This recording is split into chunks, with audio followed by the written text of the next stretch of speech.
Hi everyone, ಇವತ್ತು ಉಪ್ಪಿನಕಾಯಿ ಮಾಡೋದನ್ನ ತೋರಿಸ್ತೀನಿ. ಮಾವಿನಕಾಯಿ ಮತ್ತೆ ಬೆಳ್ಳುಳ್ಳಿ ಮತ್ತೆ ಸಾಸಿವೆ ಮೆಂತೆ ಪುಡಿ, ಖಾರದ ಪುಡಿ, ಕಲ್ಲುಪ್ಪು ಮತ್ತೆ ಕಾದ ಹಸಿರು ಎಳ್ಳೆಣ್ಣೆ.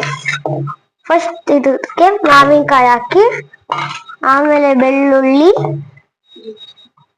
ಜಜ್ಜಿರೋ ಅಂತ ಬೆಳ್ಳುಳ್ಳಿ ಮತ್ತೆ ಸಾಸಿವೆ ಮೆಂತೆ ಪುಡಿ ಮತ್ತೆ ಖಾರದ ಪುಡಿ ಮತ್ತೆ ಕಲ್ಲುಪ್ಪು.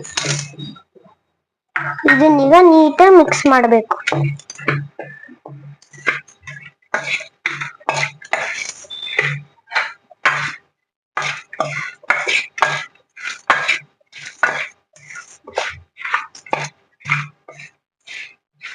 ಈಗ ಇದಕ್ಕೆ ಕಾದ ಹಸಿರು ಎಳ್ಳೆಣ್ಣೆ ಹಾಕ್ಬೇಕು.